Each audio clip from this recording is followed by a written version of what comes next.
All right, let's talk tech with Mitch Joel. And here's a very interesting story. One village in France has held a referendum to ban scrolling on your phone in public. Man, can you just imagine them? We love our referendums here in Quebec. What if we held a Quebec referendum? No more scrolling on phones in public. Fighting the smartphone invasion, Saint-Port is the village in France, introducing restrictions for use of phones on streets, in shops, and in parks. And this includes when you're lost and need a map. Instead, they want you to ask for directions. My goodness, imagine that. Let's talk more with Mitch Joel, who's on the line. Tech advisor, investor, author of Control Alt Delete. So what do you say, Mitch? This is a village of 2,000 people. Can they pull it off? And should other places be thinking about the same? I mean, this is one of those stories where the headline makes you feel like this is something we should all get behind. And then you Yes. read what they're doing and you're like, I don't know if I could do this. I don't know if I'm waiting for my kid at school and I want to check an email or send a text if I wouldn't be able to. I don't know how many times I've been in a city where I need directions and I use directions, or I'm just looking for a place to eat. Suddenly I have to run into a hotel lobby. And it sounds really crazy. So I think it's an interesting idea because it'll also raise a ton of questions around personal freedom, enforceability. How are they planning to do this? And I think that it really demonstrates our reliance on digital tools for things like navigation and information and connectivity. So I think it's such a beautiful idea. And then practically, I start going through my day in my head and I go, how would we do this? Would that feel somewhat authoritarian if I were to be there? But don't we need a little bit of this? And I think back last summer, I went to London with my fiance, and we're looking for a theater. And we got out of the tube station. And what do? Right? Mr. Tech Guy, take out the phone, open up Google Maps. I'm searching. And then you see it's nearby, but you don't know. And I'm doing this stupid screen on my phone. And what is my fiance doing? She's using her eyes, and faster than me looking it up with her eyes, there it is. And I felt like such a dummy.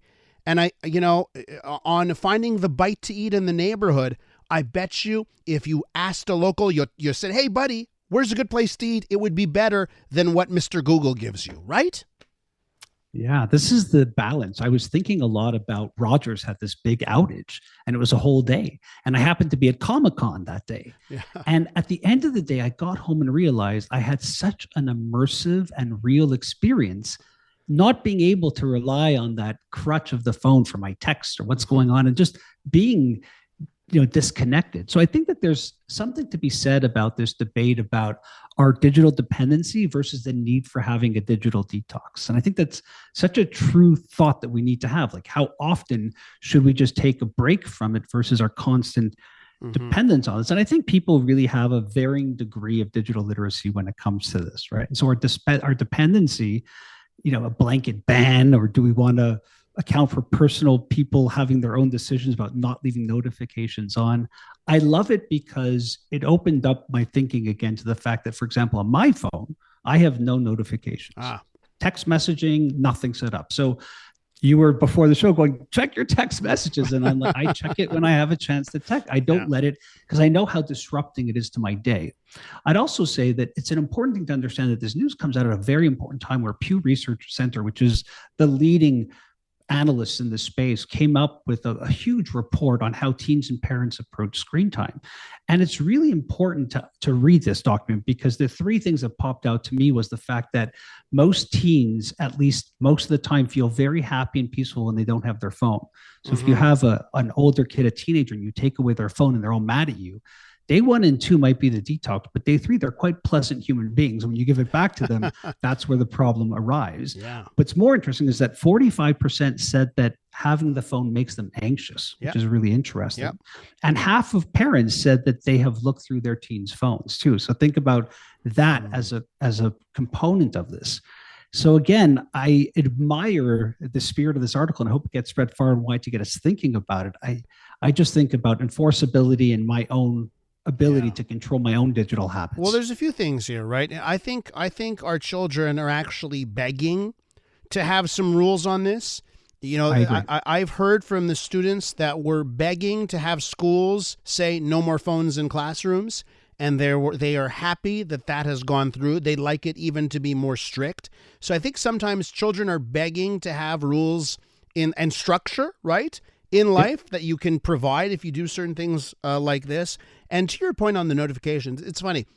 Text messages is the only notifications now that I have on the phone. Everything else, there are like some news apps where I allow it to deliver quietly. It never pings, it never beeps. But if I look at the home screen, it'll show up there. And Exactly. and that is a big thing for me. The end of notifications, it got out of hand. Push notifications got completely out of hand. But can I ask you this area? We're with Mitch Joel, talking tech. I've seen photos of subway riders, train riders in the 1960s, right? And everyone is doing the same thing with their phone, but Newspaper. it's the newspaper, right? So Yeah. how much of the endless scrolling is just it's the 2024 version of having the newspaper in your face? Well, that's situational. So I'll give you another counter to that, which would be you and I are having lunch. We do that as frequently as we can, a couple times a year. And even if your phone, Elias, was sitting face up in between us, it would be a distraction. So what I would say to you is absolutely true. I'm the first person to read a book when I get on a plane and not chat with the person sitting next to me. But I would also say that if you invited me for dinner with family and friends, and the first thing you did was take out your phone while we're in mid conversation because you don't find it interesting, who are you as a person? So that situation, it makes sense. But other situations, it does seem kind of crazy. You walk into a foreign bakery in a beautiful small French village, and you've got all of this in front of you, and you're busy staring at the Google review.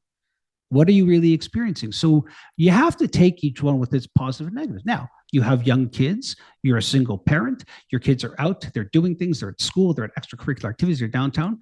Find the location is a very powerful tool to have. I'm constantly lost in cities, and I can't imagine getting by without navigation. I really couldn't. I Yet, was really more concerned about the enforcement on I know, this. but yet we did, right? Before the Oh, smartphone, for we got sure. around fine, right? But how many times, Elias, have you gone somewhere and legitimately said, "How would I ever find this place if I Oh, didn't have Waze?" all the time. I mean, Uh, all the time. So, okay, listen, Mitch, before I have to let you go, I want a hot take here because we have some breaking news this morning. Bloomberg reporting this. This is a whopper, a monster of a story, and I think it's going to be a big deal this week. So, apparently, according to Bloomberg, Apple is in talks with Google to bring their Gemini AI to the iPhone. And I saw this story. You know, Apple is a company that has spent 15 years plus working on Siri, and if they were to go with Google Gemini for their AI on their phones, that to me is a stunning indication that they feel they have failed in the AI space. What is your take on this bombshell report out this morning? For those who don't remember, Gemini is the recently renamed Bard, which is the competitor to OpenAI's ChatGPT, and it might have image-based stuff in it, et cetera. We'll see. We don't really have much access to it in Canada, I don't think. I've been trying. I think it might be open as of last week to Canadians. I'll see. Listen, Google as a search engine has been licensing that core search technology to tons of companies. Apple and Google spend billions of dollars both ways with one another. If Apple feels that it would rather take and use this more developed technology, I say very standard in this industry, as much as it sounds crazy that they might leverage it. But again, we talked about this with the Apple Car.